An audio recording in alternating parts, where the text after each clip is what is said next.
Rasulullah sallallahu alaihi wasallam bersabda, "Lau ta'lamu ummati ma fi Ramadan, latamannau an takuna sanata kullaha Ramadan." Andailah jamaah Baitus Salam tahu, andailah warga kota Pekanbaru tahu, andailah mereka tahu, kata Nabi, ma fi Ramadan, apa-apa yang ada di bulan Ramadan itu, latamannau an takuna sanata kullaha Ramadan, pastilah mereka meminta tidak hanya Ramadan, tapi semua bulan yang mereka jalani dalam setiap bulannya diganti menjadi Ramadan.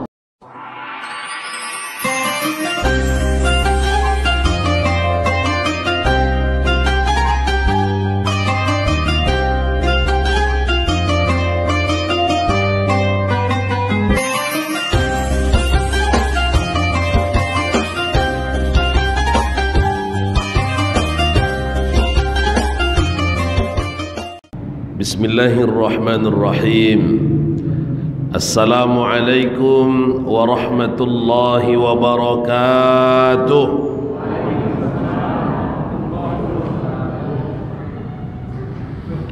Karena jawab salamnya kurang kompak, terpaksalah saya berpantun dulu. Daun salam dilipat-lipat, daun keladi di pinggir sungai.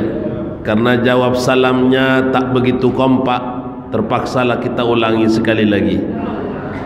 Assalamualaikum warahmatullahi wabarakatuh.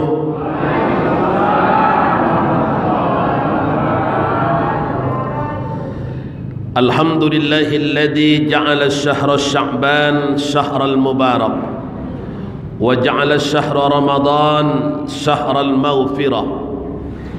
Allahumma salli wa sallim wa barik ala sayyidina wa habibina wa syafi'ina wa zuhurina wa maulana Muhammad wa ala alihi wa sahbihi rasulillahi ajma'in wa man tabi'ahum bi ihsanin ila yaumiddin.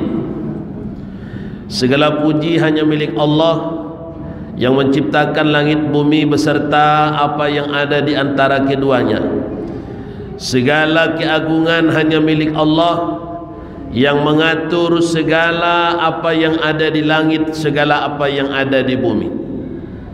Segala kemuliaan dan segenap segala kebesaran hanyalah milik Allah yang menciptakan kita, yang masih memberikan kita kehidupan sampai malam ini. Mudah-mudahan hidup yang ada ini kita manfaatkan dengan sebaik mungkin. Semoga kita menjadi hamba yang bersyukur kepada Allah. Mudah-mudahan kita mendapatkan ampunan di sisinya. Amin ya rabbal alamin. Salawat beriring salam kita mohonkan kepada Allah, semoga tercurahkan kepada Nabi Yuna Muhammad sallallahu alaihi wasallam. Kita lapaskan kalimat salawat. Allahumma salli ala sayyidina Muhammad wa ala ali sayyidina Muhammad. Assalamu alayka ya Rasulullah. Mudah-mudahan kita yang hadir ini menjadi bahagian dari umat beliau yang diberikan syafaat di yaumul qiyamah. Amin ya rabbal alamin. Yang kita muliakan, semoga dimuliakan Allah segenap pengurus Masjid Baitus Salam. Seterusnya yang kita muliakan, semoga dimuliakan oleh Allah para imam-imam Masjid Baitus Salam. Kemudian yang kita muliakan, semoga dimuliakan oleh Allah bapak-bapak, ibu-ibu, kaum muslimin, kaum muslimat, orang-orang tua kami, hadirin wal hadirat rahimani wa rahimakumullah. Waktu yang kita jalani semakin lama semakin terasa singkat, semakin ke ujung semakin pendek. Kenapa ini semuanya kita merasakan? Inilah yang digambarkan oleh Nabi 14 abad yang silam. La taqumus sa'ah, tidak terjadi kiamat itu, kata Nabi, sampai mereka merasakan waktu itu semakin singkat. Hari yang kita jalani berganti dengan pekan, pekan berganti dengan bulan, bulan demi bulan, kemudian berganti dengan tahun, ini kita sudah di tanggal 19 Sya'ban. Masih terniang-niang dalam ingatan kita Ramadan tahun lalu. Ini tinggal menghitung hari, paling kurang 10 atau 11 hari ke depan kita pun sudah memasuki Ramadan berikutnya. Artinya waktu yang terasa singkat, tapi sudah 1 tahun kita jalani, 360 hari lebih kurang, 12 bulan dalam hitungan kalender Hijriah. Apa makna daripada semua ini Bapak Ibu yang berbahagia? Kita bersyukur. Di satu sisi kita bersyukur. Kenapa kita bersyukur? Alhamdulillah sampai malam ni awak ni masih sehat-sehat. Ada diberikan hidup, masih Allah berikan kita kesempatan beribadah. Ini sesuatu yang mesti kita syukuri. Untuk itu kita ucapkan Alhamdulillahi Rabbil Alamin. Lalu bagaimana ikhtiar kita agar bisa bertemu dengan Ramadan? Bacakan setiap habis salat doa yang diajarkan oleh Nabi SAW. Apa doanya? Allahumma barik lana fi Rajab wa Sya'ban wa ballighna Ramadan. Ya Allah, berkahi kami bulan Rajab, bulan Sya'ban, dan sampaikanlah umur kami bisa bertemu dengan Ramadan, bisa beramal di bulan Ramadan, sampai kita bisa membersihkan diri kita sehingga kita mendapatkan ampunan di sisi Allah. Karena yang hadir ini kita lihat semuanya adalah pejuang-pejuang Ramadan ni. Yang hadir ini adalah pecinta-pecinta Ramadan. Yang hadir ini adalah perindu-perindu Ramadan. Kenapa kita merindukan Ramadan? Karena memang Ramadan itu bulan spesial. Ramadan itu bulan istimewa. Diungkapkan dalam satu syair, Ya Ramadan, Ya Ramadan, jina ilaika bil ghufran. Ya Ramadan, Ya Ramadan, jina ilaika bil ghufran. Itulah bulan puasa, bulan suci Ramadan. Itulah bulan puasa, bulan suci Ramadan. Mari kita tunaikan walaupun lapar dan dahaga. Itulah perintah Tuhan yang wajib kita lakukan. Yang sabar, yang takwa, baginya dapat ampunan. Ya Ramadan, Ya Ramadan, jina ilaika bil ghufran. Ini kalau kita dengarkan syair ni, semakin datang rasa kerinduan kita bertemu dengan bulan suci Ramadan. Rasulullah sallallahu alaihi wasallam bersabda, "Lau ta'lamu ummati ma fi Ramadan, latamannau an takuna sanata kullaha Ramadan." Andailah jamaah Baitus Salam tahu, andailah warga kota Pekanbaru tahu, andailah mereka tahu, kata Nabi, ma fi Ramadan, apa-apa yang ada di bulan Ramadan itu, latamannau an takuna sanata kullaha Ramadan, pastilah mereka meminta tidak hanya Ramadan, tapi semua bulan yang mereka jalani dalam setiap bulannya diganti menjadi Ramadan. Sehingga hilanglah Syawal, tak ada lagi Dzulqa'dah, hilanglah Dzulhijjah, Muharram pun diganti Ramadan, Safar pun menjadi Ramadan, Rabiul Awal, Rabiul Akhir, Jumadil Awal, Jumadil Akhir, habis semua diganti jadi Ramadan. Rajab, Sya'ban pun menjadi Ramadan. Kalau mereka tahu. Persoalannya, lebih banyak yang tahu atau yang tidak tahu? Lebih banyak yang tak tahu daripada yang tahu. Ini persoalannya Bapak berbahagia. Bahkan masih banyak yang mengaku umat-umat Muhammad ndak tontu diinyo bilokan puasa tibo, Ramadan itu bilo tibo. Bahkan bulan ini bulan apa ndak tontu diinyo doh.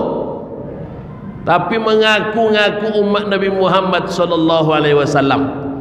Bahkan bulan Sya'ban ni tak tahu dia. Pantas kata Nabi, dalika syahrun ghafilun nas. Bulan Sya'ban itu selalu dialpakan orang. Bulan Sya'ban itu selalu dilalaikan orang. Padahal bulan Sya'ban itu kata Nabi apa? Hada syahrun turfa'ul amal. Inilah bulan diangkatnya amal manusia, dibawa ke langit, dibawa amal itu menghadap kepada Allah. Andailah orang tahu ini bulan Sya'ban, bulan diangkatnya amal, maka setiap dia habis salat selalu tak lepas doanya agar amalnya yang diangkat di bulan Sya'ban, dikumpul amalnya setahun, dibawa menghadap Allah, agar amalnya ini diterima Allah Subhanahu wa ta'ala. Sebab apa Bapak Ibu? Di dunia ini memang banyak yang kita risaukan, ya enggak? Bukan hanya keluarga yang kita risaukan, bukan hanya barang-barang bahan pokok melambung harga tinggi yang kita risaukan, bukan hanya persoalan kuikon yang kita risaukan. Banyak memang yang kita risaukan, tapi semua yang kita risaukan itu, yang paling kita risaukan apa? Apakah amal kita ini diterima Allah atau tidak? Laibati mo Allah Ta'ala di awal amal kita ni, iko yang paling awak risaukan sabananyo. Sehingga Rasulullah mengajarkan doa yang singkat kepada kita, dan doa ini penting. Apa doanya? Allahumma inni as'aluka ilman nafi'a wa rizqan tayyibah wa amalan ala lupa lo jamaah, wa amalan mutaqab. Aku lah perlu mengaji kau diulang-ulang. Sedangkan diulang-ulang aja masih bisa lupa Bapak Ibu, apa lain nak diulang-ulang. Kadang-kadang banyak jamaah entah apa-apa ceramah tahu di masaji, kaji itu tujuo, ustaz itu tujuo. Kinilah simpel di YouTube bisa awak tengok ceramah. Apalah sibuk-sibuk ke masaji. Kau dunia lah modern. Kecek jamaah. Tak jamaah mana kau nak tonton di Ambo tu. Ya Pak Ketua. Ha? Nyo sangko menengok ceramah di YouTube sama pahalonyo dengan duduk di majlis ilmu. Tak sama doh. Kalau sama ngapa lo kita duduk di siko, ponek-ponek badan awak? Ha? Tak sama. Kata Rasulullah, majatama aqaumun fi baitin min buyutillah. Tidaklah sekelompok hamba-hamba yang duduk berkumpul di salah satu rumah-rumah Allah, yatadarusunal kitab, duduknya mereka itu dibacakan ayat Quran, disampaikan hadis-hadis Nabi, illa nazalat alaihimus sakinah, bercucuran rahmat menyertai mereka. Maka insya Allah awak malam ni mendapat rahmat sebanyak-banyaknya. Saking banyaknya malotui rahmat tu di awak. Alhamdulillah. Ini luar biasa ni. Wahabbatil malaikah, malaikat-malaikat menaungi mereka, mendoakan mereka. Allahumma gfir, ya Allah si fulan tu ampuni. Allahumma arham, ya Allah si fulan tu ampuni. Rahmati dia ya Allah, ampuni dia ya Allah. Sampai selesai mereka mengaji. Kalau ceramah di YouTube, nonton di YouTube, mana dapat itu tu. Bapak Ibu yang dimuliakan Allah Subhanahu wa ta'ala, balik kepada kajian kita tadi. Yang paling kita risaukan sabananya dalam hidup ni adalah lai diterima amal kita ni oleh Allah Ta'ala atau enggak. Lalu datang jamaah, itu kan dah urusan awak tu dah Ustaz. Urusan awak ni kan beramal aja nyo. Masalah diterima atau tidak diterima dah urusan awak tu doh. Memang dah urusan awak tu tu. Tapi perlu awak risaukan. Perlu awak risaukan. Bukan cuma kita yang merisaukan tu Bapak Ibu. Sahabat-sahabat Nabi yang kelas imannya itu kelas papan atas, Ibarat kalau petinju kelas berat itu Bapak berbahagia. Hebatnya iman mereka sehebat imannya Umar bin Khattab. Macam mana hebatnya iman Umar bin Khattab tu? Di mana nyo lewat, ndak berani lewat setan di situ doh. Lewat no jalan pemuda, kosong setan sepanjang jalan pemuda ni.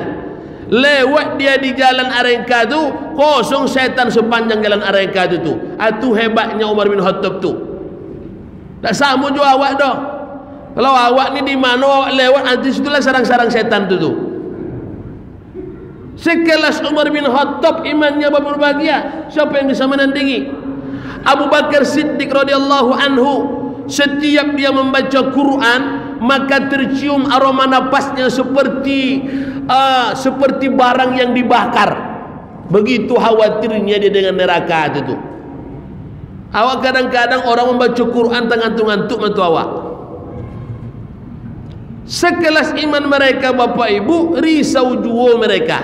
Sampai-sampai mereka mengadu kepada Nabi, ya Rasulullah, walaupun masalah amal ini diterima Allah atau tidak itu urusan Allah, tapi ada tidak tanda-tanda ya Rasulullah yang membuat kami ini senang gembira andai amal kami ini diterima oleh Allah? Selain Nabi mengajarkan doa tadi, doa yang pendek, pentingnya amal diterima, Nabi juga beritahu kepada kita Bapak Ibu, ada tanda-tanda amal seseorang hamba diterima oleh Allah. Kalau tidak ada tanda-tanda itu Bapak Ibu,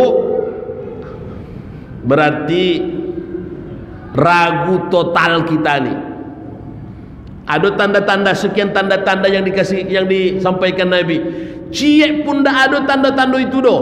Itu perlu awak ragukan. Jangan-jangan kita ni beramal, tapi amal tu tergantung-gantung antara langit dengan bumi. Naudzubillah, summa naudzubillah. Lalu Bapak Ibu yang dimuliakan Allah, apa tanda-tanda amal seseorang hamba diterima Allah?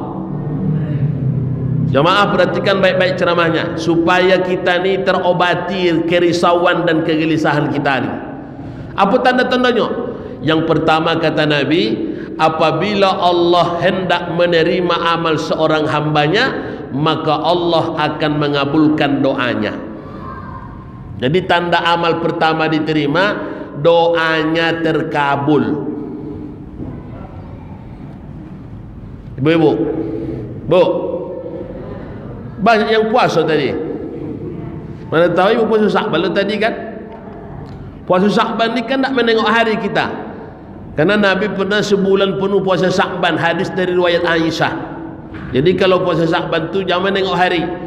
Kok sanggup puasa-puasa aja lah. Walaupun ada yang mengkhususkan Senin Kamis. Tak apa doh. Ibu-ibu, doa dikabulkan selama ini ibu berdoa kepada Allah. Entah berapa lama doa yang telah ibu sampaikan, dari sekian-sekian yang diminta ibu kepada Allah, ada ndak yang dikabulkan Allah? Ada ndak? Itulah hebatnya jamaah Baitus Salam ni. Ibu-ibu yang ditanya apa-apa yang jawab. Memang ndak main-main jamaah Baitus Salam ini. Artinya bapak-bapak ni mengizinkan supaya waktu tu jangan terlalu banyak apa. Itu maka langsung dijawab. Ada ndak diterima Allah Ta'ala kira-kira doa ibu selama ni? Alhamdulillah. Minta dapat suami yang soleh, minta dapat bini yang soleha, minta pulo anak-anak soleh-soleha, minta pulo dapat minantu soleh-soleha, dapat rezeki yang barokah, sehat badan, keluarga baik-baik saja. Di antara doa-doa ni 7 yang dimintanya, ada 1 yang dikabulkan Allah. Itu tandanya amal diterima. Tapi kalau 7 yang dimintanya kepada Allah, ciek pun dah Allah kabulkan dah. Minta dapat laki soleh, rupa dapat laki cilako. Minta pulonyo dapat bini soleha, dapat pulo bini cerewetnya luar biasa. minta pulo anak-anak soleh-soleha, rupanya dapat anak-anak narkoba pulo. Terakhir harapan, tak dapat suami soleh, tak dapat bini soleha, tak dapat anak-anak soleh-soleha, paling tidak dapat lo minantu soleh-soleha, rupanya dapat lo minantu cilaku pulo. Bapak Ibu berbahagia,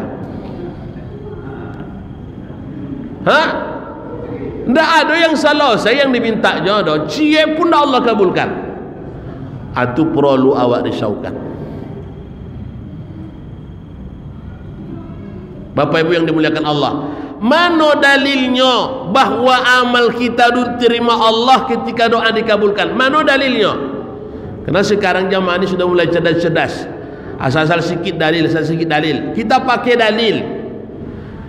3 manusia kata Nabi yang terkurung dalam goa, tidak bisa mereka keluar dari goa itu. Apa sebab?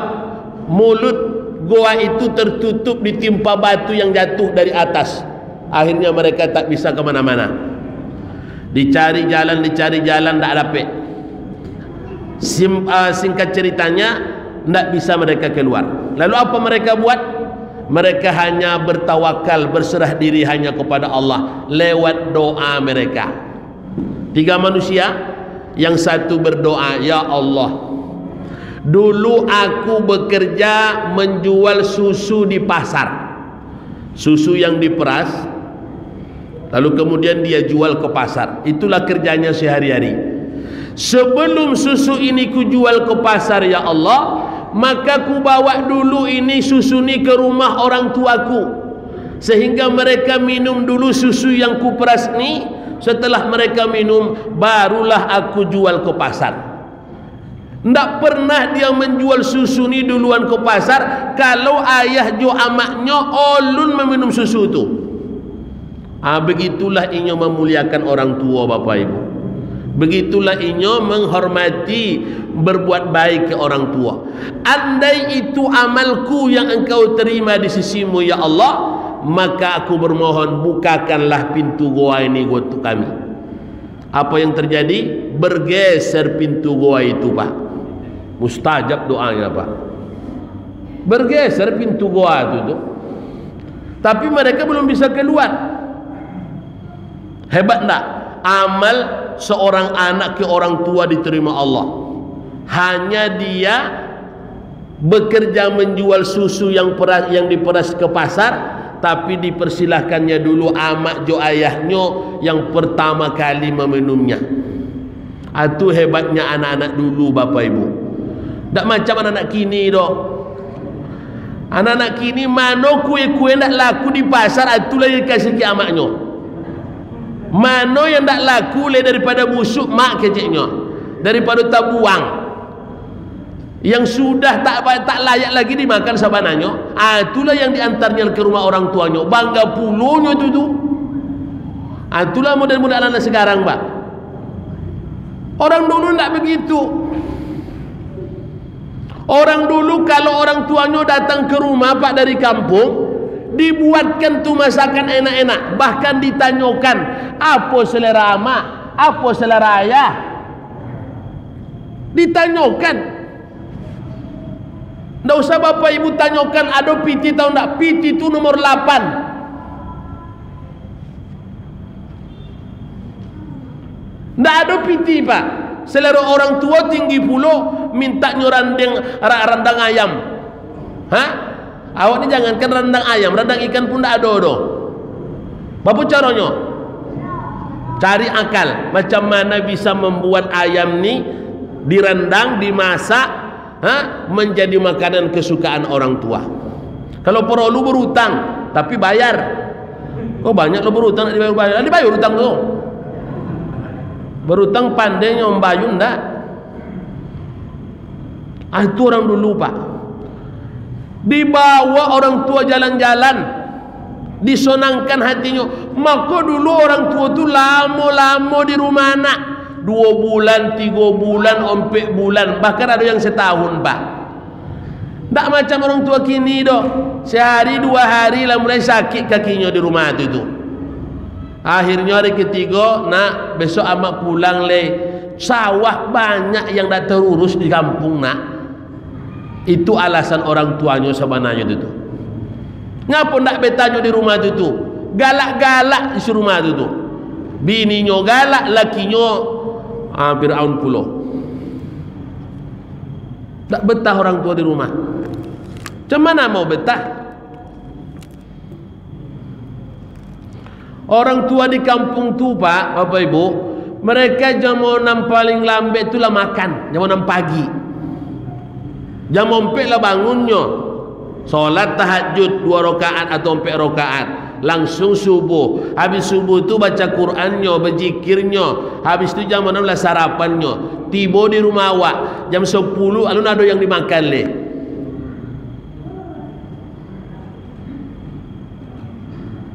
Maka khusus untuk ibu-ibu yang tak bekerja di luar, suaminya yang tunggang langgang mencari duit di luar, suami ibu yang berpanas hujan mencari piti di luar, ibu hanya di rumah aja mengurus anak-anak, datang orang tua, datang mertua ke rumah, cobalah jamu dengan mewah, jamu dengan baik. Jangan buat alasan lo. Kalau datang mertua banyak alasan, yang sakit paru lah, yang kambuh gigi lah, yang asam urat napo lah, yang kolesterol lah. La ilaha illallah. Tapi kalau orang tuanya datang, tak ada kolesterol dah. Tiba mertua asam urat. Apa dibedakan mertua dengan orang tua itu tu? Kalau orang tua datang ke mana-mana dibawa, ke mall dibawa, ke swalayan dibawa. Tapi kalau mertua yang datang, jangankan ke mall, ke pasar kaget pun nak diajak-ajaknya. Yo parah Bapak Ibu yang berbahagia. Muliakanlah orang tua mertua itu. Ya Bu, itu tugas ibu-ibu yang hanya di rumah, laki awak tunggang langgang mencari piti di luar. Sonang mertua tu di rumah, beko sampainya di kampung berceritanya sama orang kampung. De alhamdulillah lah Bu Susi. De apa tu alhamdulillah? Dapat loak minantu elok, hatinya elok, lembut, mulutnya kalau bercakap indah aja dengarnya. Enaklah. Pokoknya selama saya kemarin di Pekanbaru, sonang hati, bahagia rasanya. Siapa yang dapat nama? Awak juga yang dapat nama. Dipuji-puji mertua awak di kampung Bapak Ibu. Itu kalau orang tua masih ada. Sekarang orang tua tidak ada lagi. Macam mana awak nak buat baik? Lihat di Quran 3. Wa'budullaha wa la tusyriku bihi syai'a wa bil walidaini ihsana. إما يبلغن عندك الكبر أحدهما أو كلاهما فلا تقل لهما أف ولا تنهرهما وقل لهما قولا كريما واخفض لهما جناح الذل من الرحمة وقل رب ارحمهما كما ربياني صغيرا. 3 cara berbuat baik ke orang tua. Pertama, kalau bicara yang baik-baik. Itu waktu masih hidup. Kalau dia sudah uzur, pelihara dengan cinta kasih sayang. Sakit-sakit badannya, urus. Tidak terurus lagi sama dia, berarti kita maksimal mengurus. Mohon maaf, ada masanya kita ni diuji oleh orang tua yang sakit parah, sampai-sampai kotorannya tidak bisa urus ledo, tak buang-buang di atas tempat tidur. Siapa yang mengurus? Awak anak yang mengurus. Urus itu dengan kasih sayang. Jangan merepet-merepet. Jangan pulau buat pindahkan kamar orang tua waktu ke belakang. Nyo banyak kini anak-anak dibuatnya kamar orang tuanya belakang, pembuangan sampah. Yang lokek dengan kamar mandi, kamar WC. Asal orang datang bertanya di mana ibu tu, di belakang kecilnya.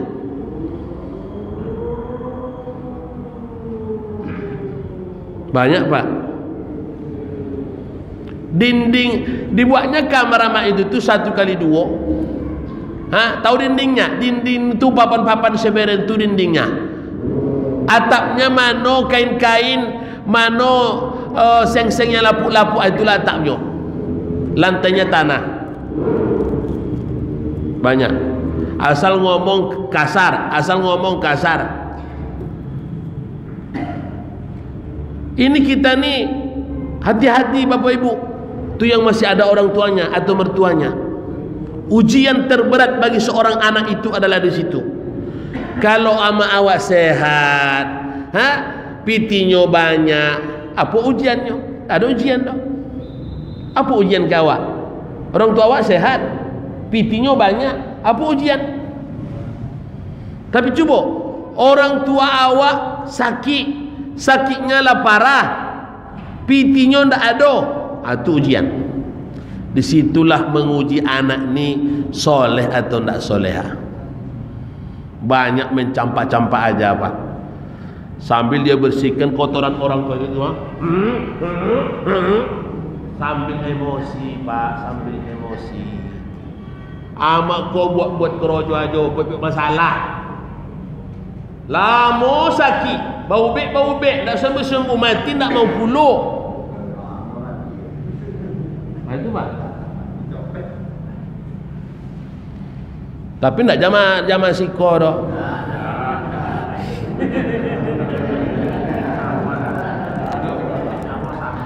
Zaman sikon dah.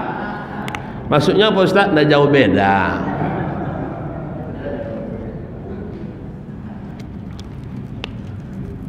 Amaknya, ayahnya sikit pun tak menjawab, sikit pun tak bercakap.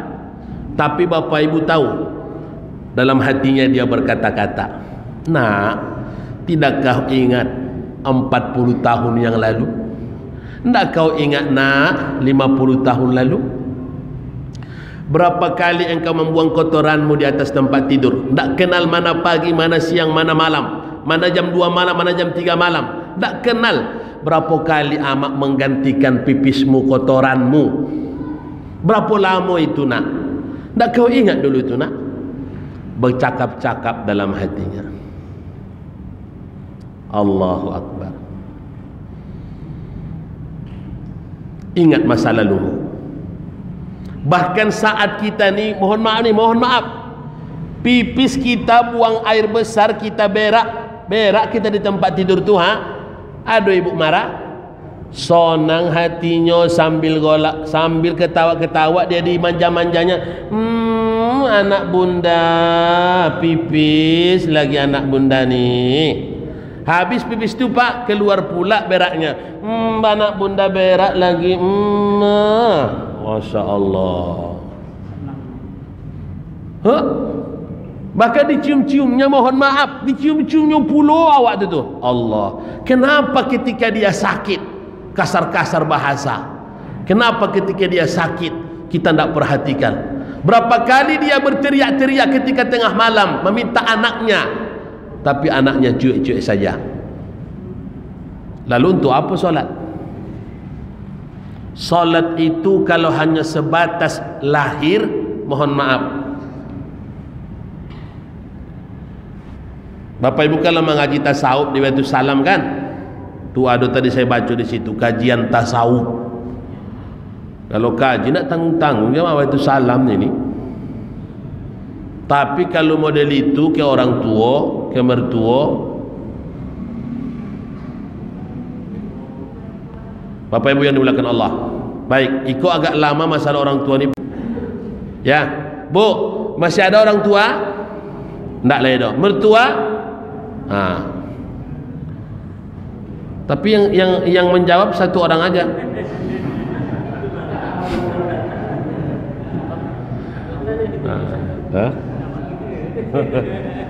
Lah, muliakan dua-duanya ya. Yang kedua, berdoa dia kepada Allah, ya Allah, dulu aku pernah digoda oleh dunia. Dalam riwayat digoda wanita cantik, putih, mempesona. Diajaknya saya bermaksiat, tapi karena saya khawatir dengan neraka-Mu ya Allah, takut dengan neraka-Mu ya Allah. Padahal waktu itu ndak ada kurangnya perempuan tu. Tompe ado, wakotu ado, ndak ada orang yang menengok. Kesempatan untuk melakukan dosa bisa, ndak ada orang yang menengok. Tapi karena aku ingat neraka-Mu ya Allah, aku tak mau diajak berbuat maksiat. Kalau itu engkau jadikan sebagai amalku yang kau terima, bukakan pintu gua ini ya Allah. Alhamdulillah bergeser lagi sedikit. Yang ketiga berdoa lagi kepada Allah. Ya Allah, dulu aku punya pembantu, ku gaji dia tiap bulan. Setiap tanggal 30 dia gajian, tapi ku percepat gajinya ya Allah. Tanggal 25 udah ku bayar gajinya. Diamalkannya hadis Nabi, berikan upah seseorang itu sebelum kering keringatnya. Anda itu amalku yang kau terima ya Allah, bukakan pintu gua ni. Alhamdulillah terbuka pintu gua itu selebar-lebarnya, mereka pun bisa keluar. Tanda pertama amal diterima oleh Allah, doanya dikabulkan. Bapak Ibu rahimakumullah, yang tiga yang berdoa ini termasuk amalan istimewa ini. Orang tua kemudian diajak bermaksiat, kesempatan ada, peluang ada, tapi dia takut kepada Allah. Kalaulah ini yang ada dalam pemimpin-pemimpin kita, mulai dari tingkat presiden sampai kepada tingkat paling rendah camat, lurah dan sebagainya, mereka takut kepada azab-azabnya Allah, maka tidak akan ada yang namanya kejahatan di bangsa kita ini. Tapi kenapa kejahatan itu masih ada? Pertama karena memang secara pribadi jahat. Secara pribadi personnya memang sudah jahat. Sudahlah jahat personnya, imannya pun tidak ada. Tapi nyo kok bisa terpilih? Karena yang memilih inyo pun orang-orang yang tak beres pula. Sekarang ini mana lebih banyak orang beres daripada tidak beres? Itu masalahnya itu. Banyak orang tak beres daripada yang beres. Insya Allah kita yang dalamnya orang-orang beres semua ini. Jangan pula awak termasuk nak beres tu Pak Ustaz. Jangan sopi pula awak nak beres. Awak kok lah beres. Lah, itulah penyakitnya. Sampai kapanpun contoh itulah hidup ni Bapak Ibu. Kami di Pandau, ni Pak Ketua, ada jamaah. Soal amal ibadah jangan diragukan leh. Soal kebaikan hati jangan diragukan leh. Sosialnya jangan diragukan leh. Ndak ada yang ndak sayang dia ke orang Pak. Habis semua itu dek siraman subuh pajar tulah. Selesai sudah coba. Maka saya sampai sekarang tidak mau saya mencari istri yang namanya Fajar. Maka nama istri saya bukan Fajar. Habis semua itu. Kebaikan yang sudah bertahun-tahun dia tanam itu hilang Bapak berbahagia. Inilah pepatah orang, kemarau setahun hilang dek hujan sehari. Tapi alhamdulillah dek imannya kuat. Ya, dia kembali kepada konsep takdir. Karena dalam iktikad Ahlussunnah wal Jamaah takdir ni dua, ada takdir muallaq, ada takdir mubrom. Jadi kita ni hati-hati, jangan sikit-sikit.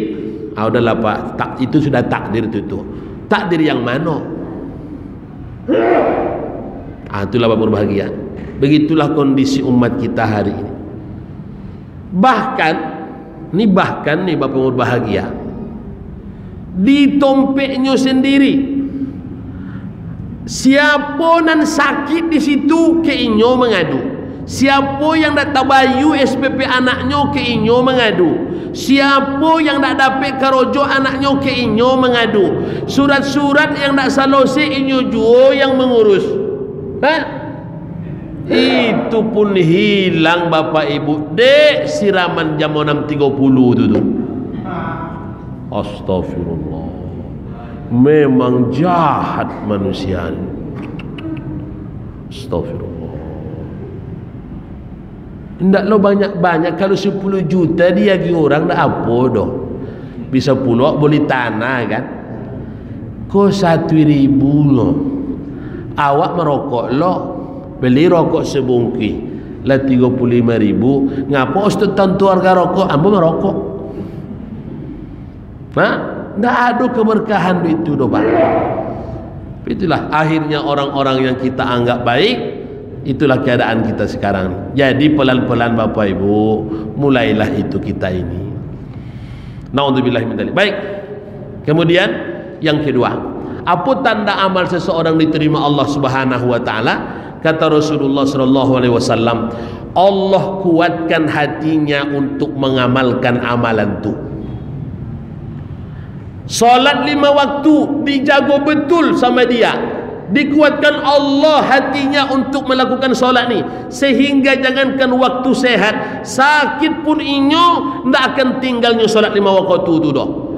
Jangankan waktu dia di rumah, dalam perjalanan sekalipun, walaupun dengan menjamak qasar, tetap dia lakukan solat itu. Dikuatkan Allah dia mengamalkan amalan itu tanda amal seseorang diterima Allah Ta'ala. Tapi kalau nyo sehat bisa nyo solat, ketika sakit tinggal-tinggal, ketika di rumah lay solatnya, tapi kalau sudah pulang kampung tinggal-tinggal solat, itu tanda-tanda amal itu jangan-jangan belum diterima oleh Allah. Tapi mati pun tak ada, kata indak. Yang penting selagi dia hidup, amal itu pasti diamalkannya. Siapa yang mengkuatkan itu? Allah Subhanahu wa taala. Kalau ndak Allah kuatkan kita ni, Pak, ndak juga bisa kita datang ke masjid ni dah. Aku waktu itulah masuk pulau 2 yang baru kita sampaikan, tanda-tanda amal diterima di sisi Allah. Yang pasti Bapak Ibu, bulan Sya'ban ni ibaratnya pintu gerbangnya Ramadan. Ibarat Ramadan itu istana besar, bangunan yang sangat tinggi, di dalamnya ada intan mutiara permata, permadani-permadani yang cantik dan pesona, di dalamnya ada bidadari-bidadari surga. Maka pintu masuk ke istana itulah namanya Sya'ban. Maka mulailah kita kuatkan iman takwa kita di Sya'ban ini. Mudah-mudahan kita bisa menghiasi Ramadan dengan semestinya. Amin ya Rabbal. Karena waktu itulah masuk, maka tanya jawab ditiadakan dulu untuk sementara. Mudah-mudahan berkah bermanfaat. Kita tutup dengan kafaratul majlis. Subhanakallahumma wa bihamdika asyhadu an la ilaha illa anta astaghfiruka wa atubu ilaik. Billahi taufiq wal hidayah. Wassalamualaikum warahmatullahi wabarakatuh.